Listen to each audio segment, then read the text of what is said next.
ഓർക്കാൻ ഈ സമയത്ത് സാഹചര്യമുണ്ടാവുകയാണ്. എത്രയോ വർഷം നിരന്തരമായി സാംസ്കാരിക മേഖലയിലും രാഷ്ട്രീയ മേഖലയിലുമൊക്കെ പ്രവർത്തിക്കാൻ അവസരം ലഭിക്കുകയും വലിയ ചുമതലയിലേക്ക് കടന്നു കയറാൻ എത്തിപ്പെടാൻ സാധ്യതയുണ്ടായിരുന്ന,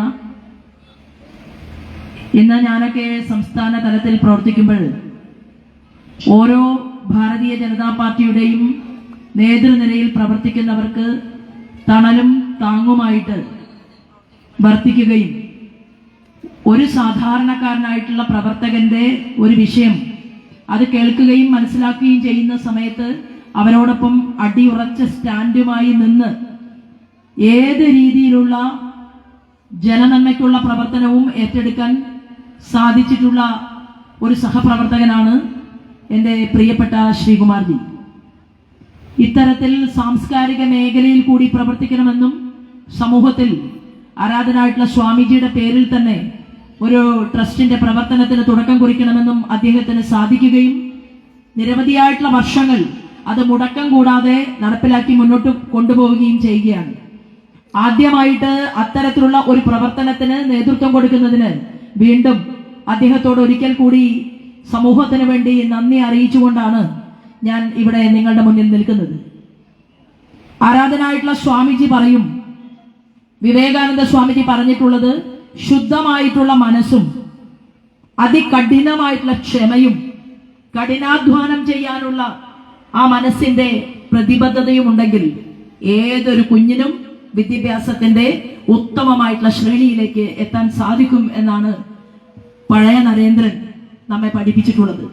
ചിക്കാഗോയുടെ ഭൂമിയിൽ ഈ രാജ്യത്തെ, നമ്മുടെ ഭാരതത്തെ പ്രതിനിധീകരിച്ചുകൊണ്ട് സംസാരിക്കുന്ന സമയത്ത് ആ പ്രസംഗം കഴിഞ്ഞ് അന്ന് രാത്രിയിൽ അദ്ദേഹത്തിന് കിടക്കാൻ നല്ല പട്ടുമത്തകൾ സജ്ജീകരിച്ച് ആ പട്ടുമത്തയിൽ കിടക്കാൻ സാധിക്കാതെ സ്വാമി വിവേകാനന്ദന്റെ ഓർമ്മകളിൽ അദ്ദേഹം പറയുകയാണ്, ഞാൻ എൻ്റെ രാജ്യത്തെ കുറിച്ച് ഓർത്തു.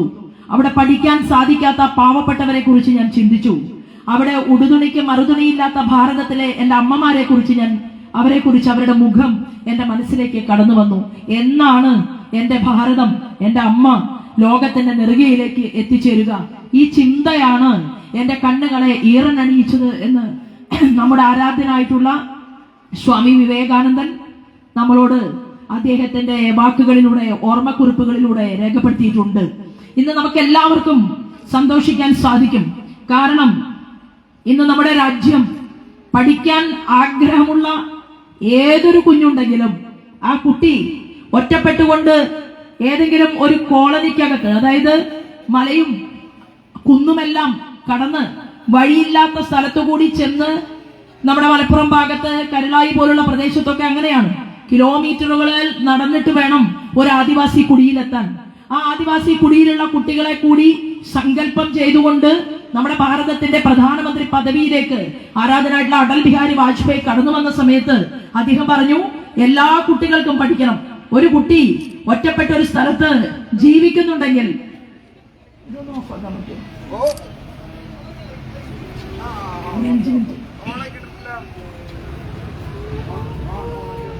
അങ്ങനെ ഒരു കുഞ്ഞ് താമസിക്കുന്നുണ്ടെങ്കിൽ ആ കുട്ടിക്ക് വേണ്ടി ഏകാധ്യാപക പാഠശാല അത് കൊണ്ടുവരാൻ തീരുമാനിച്ചു.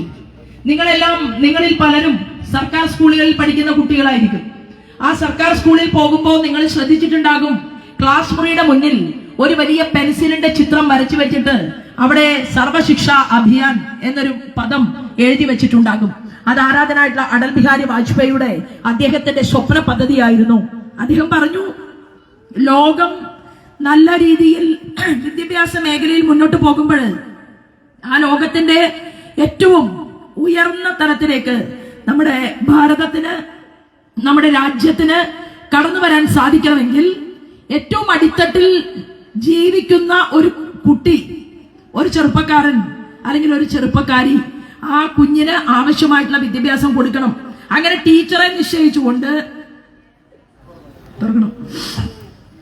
ആ ടീച്ചർ ആ കുട്ടിയുടെ അരികിൽ പോയി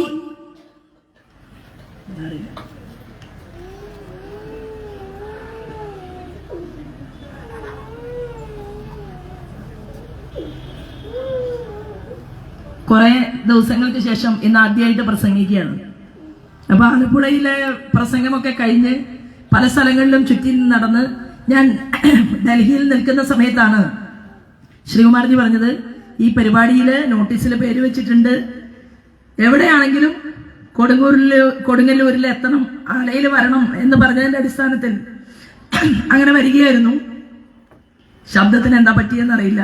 ഞാൻ പറഞ്ഞു വന്ന കാര്യങ്ങൾ ഞാൻ മുഴുമിപ്പിക്കാൻ ശ്രമിക്കാം. അങ്ങനെ നമ്മുടെ ആദരണീയനായിട്ടുള്ള വാജ്പേയിയുടെ സ്വപ്ന പദ്ധതി കഴിഞ്ഞ അദ്ദേഹം ഭരണകൂടത്തിൽ കയറി ഏതാണ്ട് 6 വർഷക്കാലത്തോളം ഈ രാജ്യത്തിനു വേണ്ടി, കുട്ടികൾക്ക് വേണ്ടി നടപ്പിലാക്കിയപ്പോ ലോകത്തിന്റെ മുന്നിലേക്ക് നമ്മുടെ രാജ്യത്തിന്റെ സർവകലാശാലകളെ കുറിച്ച് ചർച്ച ചെയ്യിക്കണം എന്ന് അദ്ദേഹം ആഗ്രഹിച്ചു. എന്നിട്ട് അദ്ദേഹം പറഞ്ഞു, ആ പാവപ്പെട്ടവർ തിങ്ങിപ്പാർക്കുന്ന പ്രദേശത്തു നിന്ന് നല്ല റോഡുകൾ ഉണ്ടാകണം, കുട്ടികൾക്ക് യാത്ര ചെയ്ത് പൊതുനിരത്തിലേക്ക് വരാൻ ആവശ്യമായ റോഡുകൾ ഉണ്ടാകണ്ടേ. അപ്പൊ വലിയ റോഡുകൾ, വലിയ പാലങ്ങൾ, നല്ല വിമാനത്താവളങ്ങൾ, നല്ല ടൂറിസ്റ്റ് സെന്ററുകൾ, ഇതെല്ലാം ഉണ്ടാകുന്നതിന്റെ കൂട്ടത്തിൽ തന്നെ ഏറ്റവും പാവപ്പെട്ടവർ ജീവിക്കുന്ന ആ കുന്നുകളിൽ നിന്നും മലമടക്കുകളിൽ നിന്നും അവർക്ക് പൊതുനിരത്തിലേക്ക് കടന്നു വരാൻ റോഡുകൾ വേണം. അതിന് അദ്ദേഹം എന്തു ചെയ്തു? ഗ്രാമീണ സഡക് യോജന പദ്ധതി ആവിഷ്കരിച്ചു.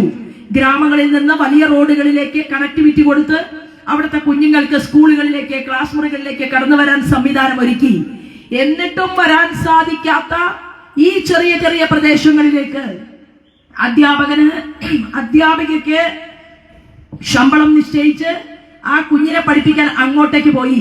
അങ്ങനെ കേരളത്തിൽ നമ്മൾ ഒരിക്കൽ പല സമയത്തും നമ്മൾ കേട്ടു, ദൃശ്യമാധ്യമങ്ങളിലൂടെ നമ്മൾ കണ്ടു, മലപ്പുറത്തെ കരുളായിലും അട്ടപ്പാടിയിലും അതുപോലെ തന്നെ ഇടുക്കിയിലെ ഇടമലക്കുടിയിലും വയനാടിലുമൊക്കെ അധ്യാപികമാർ പഠിപ്പിക്കാൻ പോകുന്ന കുട്ടിക്ക് ചോറ്റുപാത്രത്തിൽ ആ കുട്ടിക്കുള്ള ഭക്ഷണം വരെ വെച്ച് അങ്ങോട്ട് പോയി പഠിപ്പിക്കുന്ന സിസ്റ്റം ഉണ്ടായി. അതാണ് ഏകാധ്യാപക പാഠശാലകൾ. ആ ഏകാധ്യാപക പാഠശാലകൾ കൊണ്ടുവന്ന് നമ്മുടെ നാട്ടിൽ പ്രവർത്തിക്കാൻ അദ്ദേഹത്തിന് സാധിച്ചു. നോക്കൂ, ഇന്ന് നമ്മുടെ നാട്ടിൽ സ്നേഹത്തിന്റെ അതുപോലെ തന്നെ ത്യാഗത്തിന്റെയും ആത്മാഭിമാനത്തിന്റെയും പൂർത്തീകരണം എന്നുള്ള രീതിയിൽ ഈ രാജ്യത്തിന്റെ പ്രധാനമന്ത്രിക്ക് 14 ലോക രാജ്യങ്ങൾ, ഇസ്ലാമിക രാജ്യങ്ങൾ അദ്ദേഹത്തിന് പരമോന്നതമായിട്ടുള്ള ബഹുമതി കൊടുക്കുമ്പോ അവിടെ ചില രാജ്യങ്ങൾ ചർച്ച ചെയ്തു. അവര് പറഞ്ഞു ഇസ്ലാമിക രാജ്യങ്ങളാണ്, പക്ഷെ അതിലൊരു ഇസ്ലാമിക രാജ്യം പറഞ്ഞു, എന്റെ നാട്ടിൽ എനിക്ക് എന്റെ കുട്ടികൾക്ക് ഭഗവത്ഗീത പഠിപ്പിക്കാൻ ആഗ്രഹമുണ്ട്.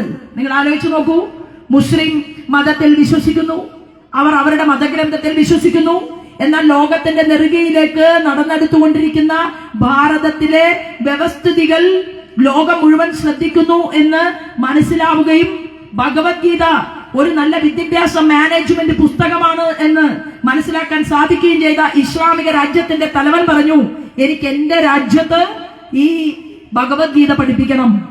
ഞങ്ങളൊക്കെ പഠിച്ചിട്ടുണ്ട്, സംസ്കൃതം പഠിച്ചതുകൊണ്ടല്ല. ബാലഗോകുലം എന്ന് പറയുന്ന ക്ലാസ്സിനകത്ത് കുട്ടികൾക്ക് സാംസ്കാരിക ചേതന വർദ്ധിപ്പിക്കാൻ വേണ്ടിയിട്ട് ആ ബാലഗോകുലത്തിന്റെ ക്ലാസ് എടുക്കുമ്പോ അവിടെ ഈ ഭഗവത്ഗീത ടീച്ചർ ചൊല്ലിത്തരും. അങ്ങനെ ചൊല്ലിത്തരുമ്പോ ആ സമയത്ത് ചൊല്ലുമ്പോൾ എന്താണ് ഈ പദങ്ങളുടെ അർത്ഥം എന്ന് മനസ്സിലാക്കിയിട്ടല്ല 6ാം ക്ലാസ്സിലും 7ാം ക്ലാസ്സിലും ഒക്കെ പഠിക്കുന്ന സമയത്ത് ഭഗവത്ഗീത ചൊല്ലിയിരുന്നത്. പക്ഷെ പിന്നീട് ഇത്രയും വർഷങ്ങൾ കഴിഞ്ഞ് എന്താണ് ആ സംസ്കൃത പദങ്ങളുടെ അർത്ഥം എന്ന് മനസ്സിലാക്കി പഠിക്കാൻ തുടങ്ങുമ്പോ എനിക്ക് അനുഭവമുണ്ട്. എന്റെ വീടിനകത്തുള്ള എന്റെ കുട്ടികളും ആ ഭഗവത്ഗീത അവരുടെ ക്ലാസ്സിൽ തന്നെ, അവർ പഠിച്ചത് ചിന്മയ മിഷൻ സ്കൂളിലാണ്. ആ ചിന്മയ മിഷൻ സ്കൂളിൽ ഭഗവത്ഗീത അതിനെ എക്സ്പ്ലെയിൻ ചെയ്ത് അധ്യാപകന്മാർ കൊടുക്കുന്നതും ഭഗവത്ഗീത പരസ്പരം കൂടുതൽ കൂടുതൽ പഠിച്ച് അത് ആളുകളുടെ മുന്നിൽ എത്തിക്കാൻ വേണ്ടി കൊല്ലത്തിൽ ഒരു ദിവസം ഒരു അവാർഡ് ദാന ചടങ്ങ് പോലെ വെക്കുന്നതുമൊക്കെ കാണാൻ സാധിച്ചു. ഞാനിത് പറയാൻ കാരണം, അങ്ങനെ ആ ഇസ്ലാമിക രാജ്യത്തിന്റെ തലവൻ ഭഗവത്ഗീതയെ അവിടെ പഠിപ്പിക്കാൻ വേണ്ടി തീരുമാനമെടുത്തപ്പോ അന്ന് അദ്ദേഹം ചർച്ച ചെയ്തത് സ്നേഹത്തിന്റെയും ത്യാഗത്തിന്റെയും ആത്മാഭിമാനത്തിന്റെയും കരുത്ത് അത് കുഞ്ഞുങ്ങളുടെ മനസ്സിലേക്ക് എത്തിക്കാൻ ഈ ഭഗവത്ഗീതയ്ക്ക് സാധിക്കും എന്ന് ഒരു ഇസ്ലാമിക ഭരണാധികാരിയുടെ വാക്കുകളിലൂടെ എനിക്കും നിങ്ങൾക്കും കാണാൻ സാധിച്ചപ്പോ അദ്ദേഹത്തിന്റെ കരങ്ങളിലൂടെ ഇന്ത്യയുടെ പ്രധാനമന്ത്രിയായിട്ടുള്ള ശ്രീമാൻ നരേന്ദ്രമോദിജിക്ക് അവരുടെ രാജ്യത്തിന്റെ ഏറ്റവും പരമമായിട്ടുള്ള അവാർഡ് കൊടുക്കുന്നതും അത് അദ്ദേഹം ഏറ്റുവാങ്ങുന്നതും കാണാനുള്ള ഭാഗ്യം ഭാരതത്തിലെ എന്റെ വിദ്യാർത്ഥിനികൾക്ക് ഉണ്ടായി എന്നുള്ളതാണ്.